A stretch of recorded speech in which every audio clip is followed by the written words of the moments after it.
யாருடைய கண்ணுக்கும் தெரியாம அவர் தலையில படுற மாதிரி ஒரு இடத்துல கட்டிடுறார். இவர் என்ன நினைக்கிறார், யாரும் பார்க்காத மாதிரி பார்த்து பண்ணிடலான்னு பிளான் பண்றாரு இல்லையா. ஒருத்தரை பார்த்துட்டே இருக்க, யாருன்னா கூரை மேல உட்காந்து ஆஞ்சநேயரை பார்த்துட்டே இருந்தார். அவர் கட்டி விட்டுட்டார். மறுநாளுக்கு இந்த பண்டிதர்களுக்கெல்லாம் ஒரே சந்தோஷம். என்னன்னா, எப்போ சூரியோதயம் ஆகும், துளசிதாசன் நாளைக்கு பைத்தியம் முடிச்சு அலைவார், அதை நம்ம பார்க்கணும் அப்படின்னு சந்தோஷத்துல தாங்குறா. சூரியோதயம் ஆகிறது, துளசிதாசர் எந்த ஒரு பாதிப்பும் இல்லாம அவருடைய ரொட்டீன் போய் கங்கையில ஸ்நானம் பண்ணுவார். சியாராமயே சபு ஜகு ஜானி கரவும் பிரணாம ஜோரி யுக பாணி அப்படின்னு சீதாராம பஜனை பண்ணிட்டு வந்து உட்கார்றாரு ஒரு மரத்துக்கடியில. இதே மாதிரி அடியார்கள்லாம் கூடுறா, எல்லாருமே சேர்ந்து ராம ராம ராம ராமன்னு ஜபம் பண்ணிட்டு இருக்கான். அவருக்கெல்லாம் கோபம், அவன் பைசா வாங்குற மாதிரி வாங்கி ஏமாத்திட்டான் பாத்தியா அப்படின்னு அவன் அந்த மந்திரவாதி வீட்டுக்கு ஓடுறான். ஓடி போனா அந்த மந்திரவாதி வீட்டு வாசல் அவன் மனைவி தலைமுடி விரிச்சு போட்டு ஓன்னு கத்தி அழுதுன்னு இருக்கா, தலையில அடிச்சேன். என்னடானா அந்த மந்திரவாதி பைத்தியம் முடிச்சு போய் அலைஞ்சிட்டு இருக்கான். எப்படின்னா, இவர் யாருமே பார்க்காம முடிச்சு போட்டார் இல்லையா, ஆஞ்சநேயர் பார்த்துட்டு தானே இருந்தேன். அந்த முடிச்சு அழுத்து போட்டு அலேக்கா இவர் வீட்டு வாசல்ல இவர் தலையில படுற மாதிரி கட்டிட்டேன். மறுநாள் படுக்கையிலேருந்து எழுந்த உடனே முதல்ல அந்த முடிச்சு இவர் தலையில தான் விழுந்து, மந்திரவாதி தலையில. இப்போ என்னன்னா, இறைவனுடைய நாம சங்கீர்த்தனம் பண்ணுபவர்கள் முன்னாடி இந்த புள்ளி சூன்யம் இந்த மாதிரிலாம் ஒத்தனாலையும் ஒன்றும் பண்ண முடியாது. நாம சங்கீர்த்தனம் பண்ணுபவர்களுக்கு யார் துணை அப்படின்னுட்டா ஆஞ்சநேயர் துணையா இருக்கு. அதனாலதான் சம்ஸ்கிருதத்துல ஒரு ஸ்லோகமே உண்டு, எத்திர எத்திர ரகுநாத கீர்த்தனம் தத்திர தத்திர கிருதமஸ்த காஞ்சலிம் பாஷ்பவாரி பரிபூர்ணலோச்சனம் மாருதிம் நமத ராட்சசாந்தகம். ஆஞ்சநேயர் எங்க இருக்கார், எங்க ஆஞ்சநேயருக்கு கோவில் இருக்கு அப்படின்னு தேடி போக வேண்டாம். ராமநாமம் எங்க சொல்லப்படுறதோ அந்த இடத்துல யார் இருக்கா, ஆஞ்சநேயர் இருக்கா அப்படின்னு. இப்ப நம்ம அந்த ஹரேராம சொல்றோமே, இதனுடைய மகத்துவம் நமக்கு தெரியறதோ தெரியலையோ, இதுக்கு பேரே மகாமந்திரம் அப்படின்னு. வடநாட்டுல சைத்தன்ய மகாபிரபு அப்படின்ற ஒருத்தர் அவதாரம் பண்ணினார்.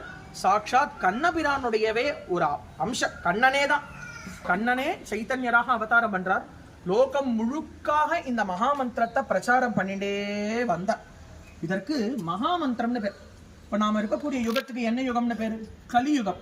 மொத்தம் 4 யுகங்கள் இருக்கு தெரியுமா, கிருத்தயுகம், திரேதாயுகம், துவாபர யுகம். இப்பொழுது இருக்கிற யுகத்துக்கு என்ன பேரு, கலியுகம்.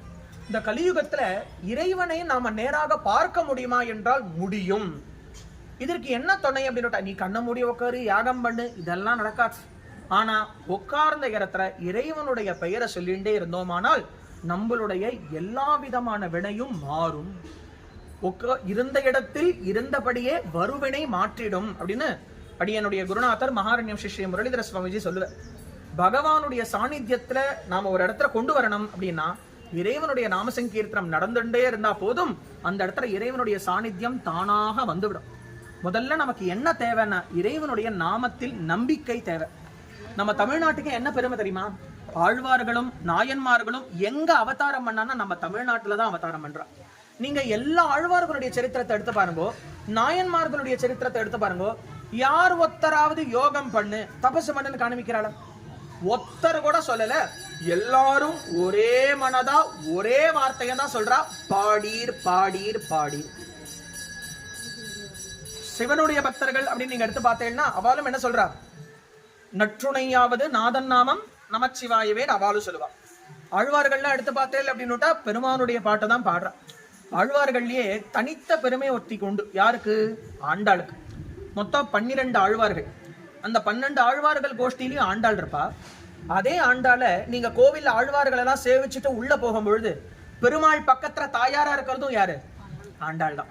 அதனால ஆண்டாளுடைய திருப்பாவை அப்படின்னு 30 பாட்டு இருக்கு இல்லையா, இந்த 30 பாட்டை நீங்க எடுத்து பாருங்க, அழகா நமக்கு இறைவனுடைய நாம சங்கீர்த்தனத்துடைய ஒரு பெருமையை காண்பிச்சுட்டே வர. கேசவனை பாடவும் நீ கேட்டே கிடத்தியோ, ஓங்கி உலகள் அந்த உத்தமன் பெயர் பாடி, வாகினால் பாடி மனத்தினால் சிந்திக்க, பங்கையர் கண்ணாரை பாடேரோ லம்பாவாய், போய பிழையும் புகுதருவான் நின்றிடவும் தீவில் தூசாகும் செப்பேலோ ரெம்பாவாய் அப்படின்னு பாடீர் பாடீர் பாடீர் பாடின்னு இறைவனுடைய நாமத்தை தான் ஆண்டாள் என்ன பண்றான்னா அவதாரம் பண்ணி அழகா ஸ்ரீவல்லிபுத்தூரில் அவதாரம் பண்ணி, இந்த ஸ்ரீவல்லிபுத்தூரே பிருந்தாவனமாக பாவனம் பண்ணி அங்க இருக்கக்கூடிய ஒரு குளத்தையே யமுனையாக நினைத்து கொண்டு தன்னுடைய தோழிமார்களையே கோபிகைகளாக ஆயர் சிறுமிகளாக நினைத்து கண்ணனை வழிபட்டு கண்ணனையே அடைந்தார். இது ஏதோ போன யுகத்தில் நடந்த கதை இல்ல, இப்போ கலியுகத்தில் நடந்தது. கலியுகத்துல ஆண்டாள் கண்ணனுடைய கை பற்றினாள். எப்படி, ஸ்ரீரங்கத்துல ரங்கநாதோட ஒன்றட கலந்தா இல்லையா, இப்ப கோவில்ல இருக்கக்கூடிய மூர்த்திய நான் புரியறதுக்காக சொல்லிடுறேன், சிலைன்னு சொல்லக்கூடாது, அர்ச்சா திருமேனின்னு தான் சொல்லணும். பகவான் கோவில்ல சத்தியமா இருக்கான். அப்போ நாம நாம சங்கீர்த்தனத்தை பண்ணி இறைவனிடத்துல எதை வேண்டினாலும் கிடைக்கும். இப்போ கலியுகத்துல இறைவன் அடைவதற்கு எளிமையான வழி நாமான்னு சொன்னேன் இல்லையா? ஆழ்வார்கள் எல்லாரும் இந்த நாமாவை தான் பாடியிருக்கா. அதுல ஆண்டாளுக்கு ஒரு தனி ஏற்றம்.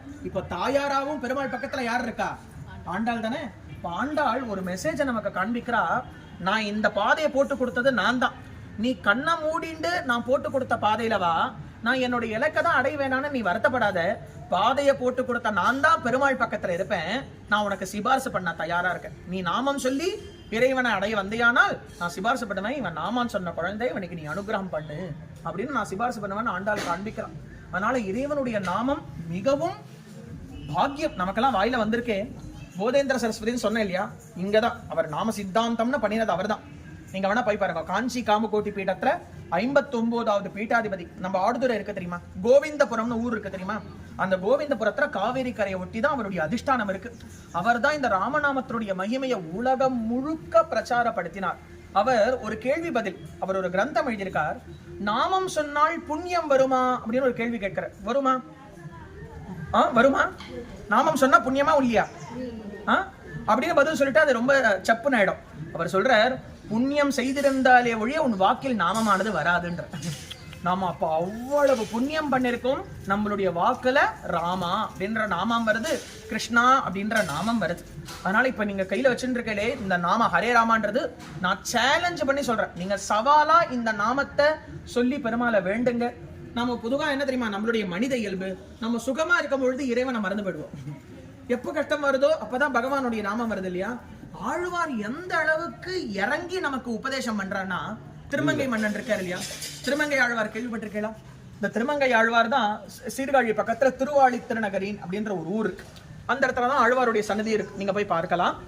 திருமங்கை ஆழ்வார் தன்னுடைய பாசுரத்துல சொல்றார், நாமம் உனக்கு எதைதான்ப்பா தராது, எல்லாத்தையும் தந்துடும், குளம் தரும், செல்வம் தந்திடும், அடியார் படுதுயராகினவெல்லாம் நிலந்தரம் செய்யும், நீழ்விசும் பருளும் அருளோடு பெருநிலம் அளிக்கும், வளம் தரும் மற்றும் தந்திடும், பெற்ற தாயினமாயினச் செய்யும், நலம் தரும் சொல்லை நான் கண்டுகொண்டேன், நாராயணா என்னும் நாமம்.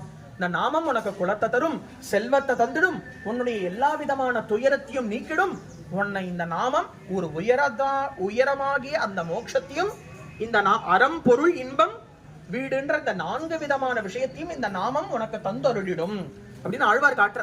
இந்த ஆழ்வார் சொல்றாரு, நீ சுகமா இருக்கும் பொழுது உங்க வாக்குல நாமா வராது, ஆனா உனக்கு வாழ்க்கையில ஒரு கஷ்டம்னு ஒண்ணு வரும் இல்லையா, அப்போ நான் உனக்கு ஒண்ணு சொல்றேன், உன்னத்தை ஞாபகம் வச்சுக்கோ. என்னன்னா கஷ்டம்னு வரும்பொழுது நான் யார்கிட்ட போய் நிக்கிறதுன்னு நீ யோசிக்கவே யோசிக்காத, கண்ணை மூடிண்டு துஞ்சும் போது அழைமீ, எப்போ கஷ்டம் வருதோ வெக்கமே படாத நாராயணா. இந்த ஹரேராமா இருக்கு இல்லையா, எப்போ கஷ்டம் வருதோ நான் சேலஞ்சு பண்ணி சொல்றேன், கஷ்டம் வரும்பொழுது நீங்க நாமா சொல்லுங்க, நாமா உங்களுக்கு எந்த கஷ்டமா இருந்தாலும் உங்களை நீக்கிடும். யாருக்கு அப்படி நீக்கித்தினா, திரௌபதி கஷ்டத்துல இருந்தா, மலை மாதிரி 5 கணவர்கள் இருந்தா, கணவர்களை காப்பாற்ற முடியல, கோவிந்தான அலறினா எங்கேருந்து பகவான் வந்து அவளுக்கு புடவை கொடுத்தானோ தெரியல, காப்பாற்றப்பட்டா இல்லையா. ஒரு கஜேந்திரன்ற யானை அலறித்து முதலையினுடைய வாயிலிருந்து அந்த பகவான் அந்த கஜேந்திரனை காப்பாத்தினானா இல்லையா. அந்த பகவான் எங்க போயிட்டான், எங்க இருக்கான், எங்கேயும் இருக்கான். அதனால நாமாவை சொல்லி நீங்க இறைவனை கூப்பிட்டேன்னா கண்டிப்பா பகவான் செவி சாய்ப்பான். பகவானுக்கு ஜாதி மதம் பேதம் கிடையாது, பகவானுக்கு கருப்பு வெள்ளை குட்டை நட்டெல்லாம் கிடையாது. யார் மனசார தூய்மையான பக்தியோட இறைவனை கூப்பிடுறோமோ பகவான் வேற எதையும் நம்ம இடத்துல இருந்து எதிர்பார்க்கல. ஆழ்வார் பெருமாளுக்கு அழகா பித்தன்னு ஒரு பேரை வச்ச. ஏன் பித்தன்னா, அவன் எதிர்பார்க்கறது ஒன்னே ஒண்ணுதான், என்னை கூப்பிட மாட்டியா, நீ எப்ப கஷ்டத்துல இருந்தாலும் நீ என்ன கூப்பிடு, அது என்ன கஷ்டத்துல இருக்கும்பொழுது ஒண்டி என்ன கூப்பிடுற அப்படின்னு பெருமாள் நினைக்கவே மாட்டான். பெருமாள் என்ன நினைப்பானா, என்னை விட்டா எனக்கு வேற யாரு இருக்கா அப்படின்னு தான் பெருமாள் நினைப்பார். அதனால நம்பிக்கையோட இந்த நாமாவை சொல்லுங்க. இன்னும் ஒரே ஒரு விஷயத்த சொல்லி இந்த சத்சங்கத்தை முடிச்சுக்கிறேன். நாமாவை நான் பல இடத்துல சொல்லி எல்லாருக்கும் பலவிதமான பிரார்த்தனைகள் நிறைவேறி இருக்கு, அதை நம்ம கண்காட்சியா பார்க்கிறோம். அதனாலதான் அவ்வளவு ஜனங்கள் நம்பிக்கையா நாமா சொல்றான். இன்னொன்னு, நாமா சொல்லி சாமி நான் நிறைய பிரார்த்தனை பண்றேன் நாமாவை சொல்லி, எனக்கு அதை நிறைவேற மாட்டேங்கிறதே அப்படின்னா, நாமாவில முதல்ல நம்பிக்கையை விடாது. பாபா கோவில் இருக்கோமே, முதல்ல பாபா 2 விஷயத்த நமக்கு ரிப்பீட் பண்ணிட்டே இருப்பேன், ஸ்ரத்தா சபூரி அப்படின்னு 2 வார்த்தை. அததான் இந்த இடத்துல அழகா தமிழ்ல எழுதியிருக்கா. முதல்ல என்னது, அடுத்தது பொறுமை. முதல்ல இறைவன் நம்மள ரட்சிப்பான்ற நம்பிக்கை. இன்னைக்கு கோவில்ல தான் இறைவன் இருப்பான், எங்க வழிபாடுகள் நடக்கிறதோ அங்கதான் இறைவன் இருப்பானா? ஹிரண்யகசிபு என்ன வழிபாடு பண்ணான் அந்த தூணுக்கு? ஹிரண்யகசிபு என்ன கும்பாபிஷேகம் பண்ணா அவனுடைய மாளிகையில் இருக்கிற தூணுக்கு? ஆனா பிரகலாதன், என்னடா நீ சொல்ற ஹரி இந்த தூண்ல இருக்கானான்னு அதட்டி கேட்கும் பொழுது பயமே படாம இருக்கான் அப்படின்னு நம்பிக்கையா சொன்னதுனால பகவான் என்ன பண்ணார்? தூணை பிளந்து. அப்போ என்ன அவங்கிட்ட இருந்தது? முக்கியமா நம்பிக்கை. இறைவன் என்ன திரௌபதி ஒரு பெண், அவ்வளவு பேர் சபையில இருக்கா. அர்ஜுனன் காண்டீபம் கம்பீரமா பேசுறோமே, பீமனுடைய கதாயுதம்னு கம்பீரமா பேசுறோமே, அவளாலேயே ஒன்னும் பண்ண முடியாத பொழுது திரௌபதி மறைச்சிருக்க வேண்டியது தானே? என்ன பண்ணா? கோவிந்தான்னு அலறினான். எதை வச்சுண்டு? நம்பிக்கை. அடுத்தது முக்கியம் என்னன்னா பொறுமை. முதல்ல பொறுமை நமக்கு இருந்தெடுத்து அப்படின்னா அடுத்தது என்னன்னா விடாமுயற்சி. இந்த நம்பிக்கை பொறுமை தான் சாய்பாபா ஸ்ரத்தா சபூரி வாழ்க்கையில இறைவனிடத்துல நம்பிக்கையை வச்சு நமக்கு முதல்ல கஷ்டம் போகிறதுன்ற ஒரு பக்கம் இருக்கட்டும், இறைவனுடைய நாமத்தை நம்ம முக்கியமா எதுக்கு சொல்லணும்? இறைவனுடைய துணை நமக்கு முக்கியமா எதுக்கு தெரியுமா? அந்த கஷ்டத்தை தாங்குற சக்தின்னு ஒண்ணு இருக்கு தெரியுமா? மனோபலம். அது இருந்துருத்தனா நம்ம எதை வேணாலும் ஃபேஸ் பண்ணிடலாம். ஒரு பக்கம் கஷ்டமாவே இருக்கட்டுமே, மனோபலம் இருந்துருத்தன வாழ்க்கையில, மனுஷ வாழ்க்கையில சுகமா இருக்கட்டும் ஒருத்த கஷ்டப்பட்டுட்டே இருந்தாலும் கிடையாது. ரெண்டும் ஈக்குவல் தான் மனுஷ வாழ்க்கை. ஆனா நம்மளுடைய சுக துக்கத்துக்கு எது காரணம்னா, இந்த வாழ்க்கையில நாம பண்ண எந்த காரியமும் சுக துக்கத்துக்கு காரணம் இல்ல, முன்னாடி ஏற்கனவே நம்ம சேர்த்து வச்சிருக்கோம். அதுதான் இப்ப பேங்க் பேலன்ஸ் ரிட்டர்ன் வந்துட்டு இருக்கு நமக்கு.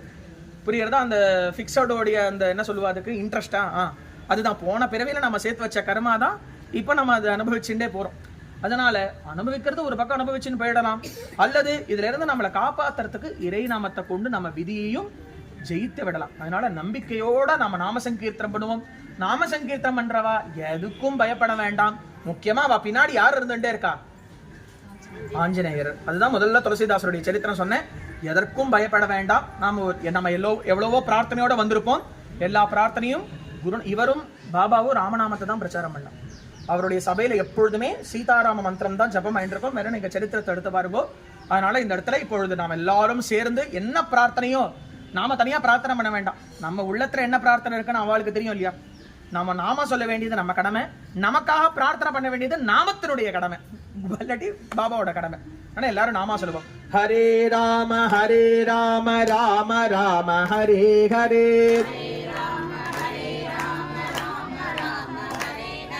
ஹரே கிருஷ்ண கிருஷ்ண கிருஷ்ண ஹரே ஹரே,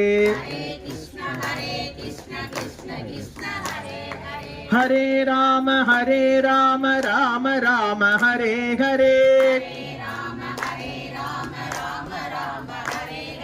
ஹரே கிருஷ்ண கிருஷ்ண கிருஷ்ண ஹரே ஹரே,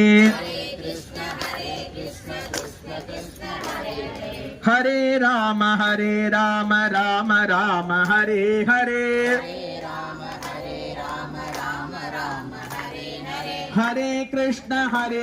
ஹரே கிருஷ்ண கிருஷ்ண கிருஷ்ண ஹரே ஹரே,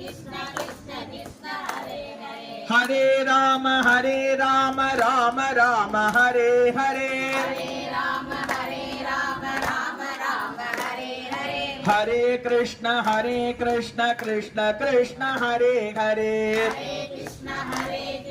கிருஷ்ண கிருஷ்ண ஹரே ஹரே, ஹரே ராம ராம ராம ஹரே ஹரே, ஹரே கிருஷ்ண கிருஷ்ண கிருஷ்ண ஹரே ஹரே. சத்குருநாத மகாராஜ் கி ஜெய். இப்போ இந்த மகாமந்திரம் எல்லாருக்குமே இங்க தெரிஞ்சிருக்கு. யாருக்கா தெரியலன்னா இப்போ நாம ஸ்டிக்கர் தரோம். ராமநாம நோட்டாரண்ய முரளிதர சுவாமிகள் தான் இந்த கீர்த்தனை எழுதியிருக்க. இந்த மகாமந்திரத்தினுடைய மேன்மையை காண்பிக்கும் வண்ணமா 16 செய்யுள்களுடைய அழகான ஒரு தமிழ் கீர்த்தனை. அதுல அழகா சொல்லுவார் குருநாதர், பொருளோ செலவில்லை எனினும் அருளோ குவிந்திடும். அடுத்ததா ஒரு வார்த்தை போடுற, கருவில் வராது காக்கும். நாம இந்த மனித பிறவி நாம அறியாமையே கிடைச்செடுத்து நாம என்ன பாக்கியம் பண்ணோம் நமக்கே தெரியல. இதை உணரணும். அப்போ அடுத்த ஜென்மா நமக்கு என்னது கேரண்டியே இல்லை. நம்ம கர்ம வினைக்கு ஏற்ற மாதிரி அடுத்தது பண்ணியா மீனா என்னவா போறப்போ தெரியாது. அதனால அழகான மனுஷ ஜென்மா கிடைச்செடுத்து இதை நம்ம